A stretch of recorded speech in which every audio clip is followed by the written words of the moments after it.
Happy September, everyone. It's Eleanor, and it's time for a new episode of the Intuition Lab. This week, we're going to be taking a look at our goals for the year and whether or not we still feel aligned with them. I'm calling it a Q4 course reset, and we're taking an intuitive look at your 2025 goals and what really matters now. Like, what do you really need to accomplish this year?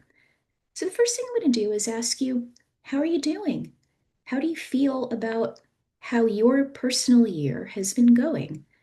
If you have them handy, pull out your goals list for 2025 or just make a mental note of everything you thought you wanted to get done this year, and we'll work with that. So, I tend to think of my year and phases of my life in terms of a theme.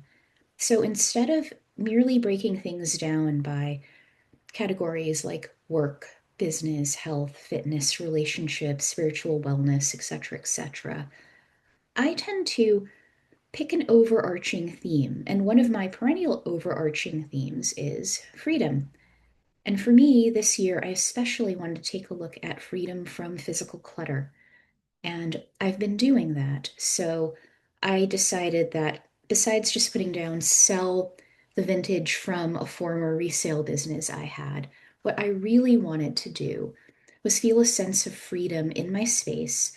And even if I still had tons of stuff, I wanted it to reflect who I am now, what's important to me now, and also just have breathing room and space so I can exercise in the studio here, or if I want to move my weights downstairs and lift them there, it's less of a production.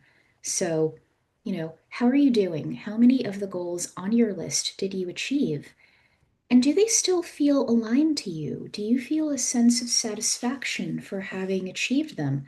Is this just something you think, oh my goodness, I have to do this, but you've put it off and put it off because your heart just is not in it? This is the time to take a good hard look at it, and also take a good hard look at any milestones. So if you know that you had to do something by a specific date, like sell a car before you had to register it again, or find a place to live before your lease is up. Well, that's a hard and fast milestone, right?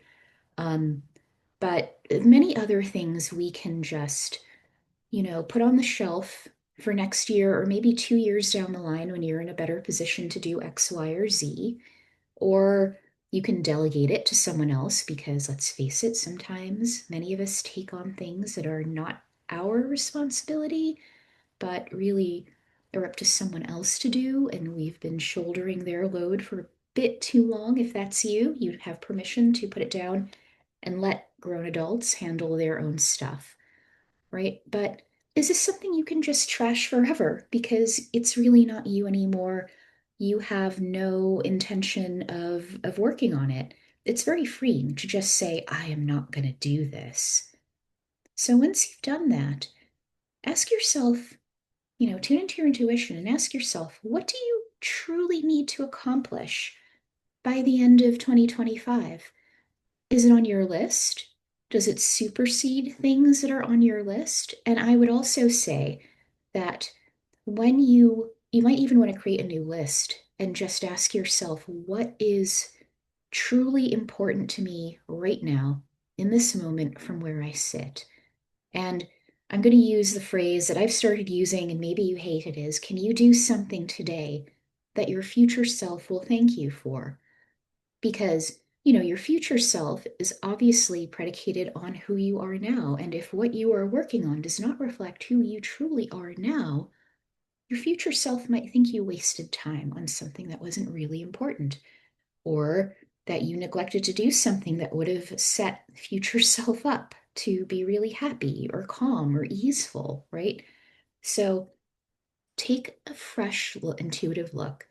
So obviously you're going to inhale, exhale, just let it go, and, you know, just refocus on your list of priorities. What do you have to do now? and compare it to the list you created at the beginning of this year or the end of last year. It's always interesting to see how our priorities change in the short to mid term, right? Of course, for most of us, what we prioritize changes over a lifetime or phases of our lives. But it's really interesting for me to see what I thought would be important 6 months or 10 months from when I jotted it down. So, what do you truly need to accomplish? What's most important to you right now? Now that you've done that, we're going to plot your course, and we're going to plot an easeful course, because I found that even if you have to do something very difficult, there is an anxious, frenetic, life sapping way to do it. And there's a more easeful way to do it, even if it is a challenge, even if you know it's going to cause some upheaval. I wouldn't even call it the path of least resistance. I'm going to call it the path of least drama, because you may face resistance, right? So we're going to plot your course. And I think the question to ask yourself is, what would I need to accomplish all of this? So if you look at your goals, and like I said, try and categorize them by theme. And if not, then just fall back on, work, home, spiritual well being, physical fitness, whatever categories have meaning for you. And just take a look at yourself, literally or figuratively. I find mirror work to be very powerful. I may do an episode on that. But in a way, look yourself in the eye and just ask in your eyes, rather, not just one, and ask, what would I need to accomplish this? And just take note of that. Sometimes it'll be the steps you know, but there's almost always some, I call it like a energetic shortcut that your intuition will serve up to you in the service of an aligned goal, or to get you out of something that is really not meant for you right now or ever, really. And here's where also prioritization comes into play. Once you know, like, what would I need to accomplish this?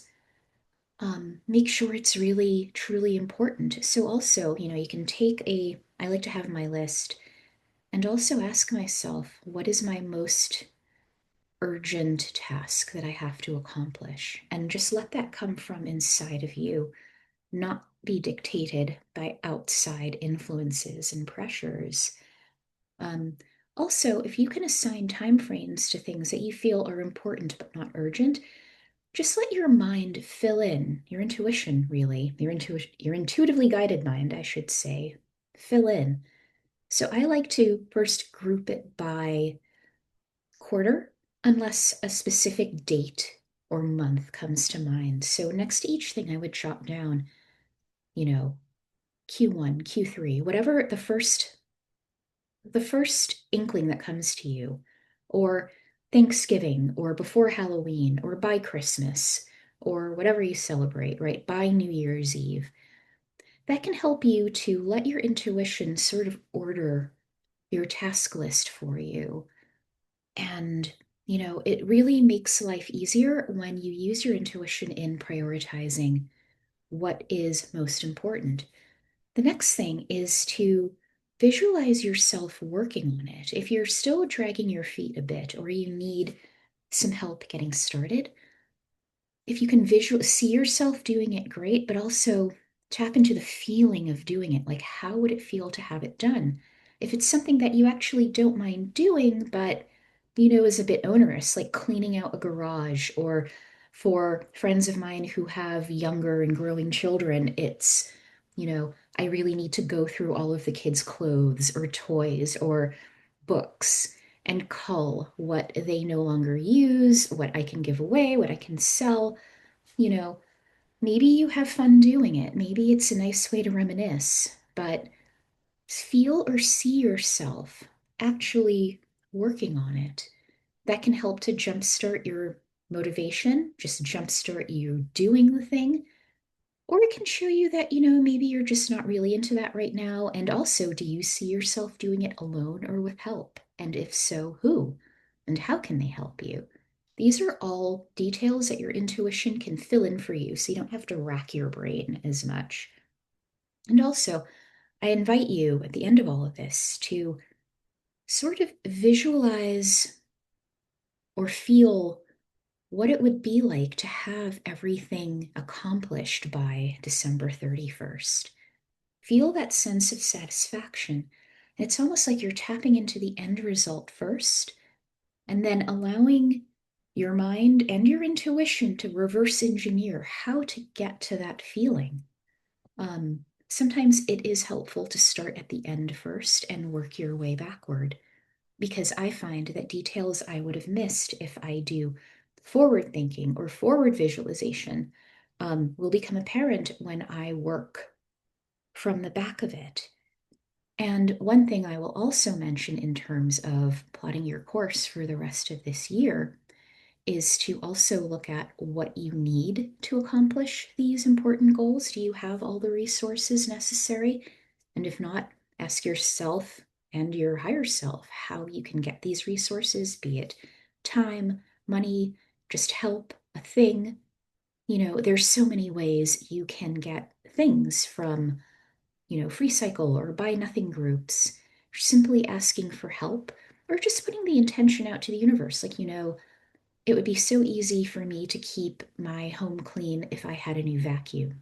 And who knows what might happen? You might go out for a walk and find a vacuum with a free sign on it that works perfectly well by the side of the road, and there's your vacuum, right? But the other thing I want to bring up is it's not too soon to start thinking about holiday plans, especially for those of us who have, let's say, difficult or toxic families that you have to navigate clearly. Or you could figure out clearly and cleanly, or figure out maybe I'm just not going to go. It is not too soon because the holiday season will be upon us sooner than you can imagine. And whatever you celebrate or don't celebrate, chances are you're going to be pushed or encouraged into interactions that may not serve your happiness or well being. And I'm going to do my usual end of year series in November and December called Intuitively Surviving the Holidays. But just give some thought to this now. Like, how are you going to navigate the holiday season? I mean, this is one way to reduce stress and anxiety and sometimes general mayhem. And wrapping this up, so many people, efficiency experts, productivity gurus out there talk about you're going to finish the year strong, and that's a good thing. But this year, I invite you to ask yourself, what would it take to finish the year aligned? What would it take to know that you accomplished everything you really needed to get done this year? What would it feel like to know that you've set yourself up to have healthy, happy, or happier, productive in your way new year?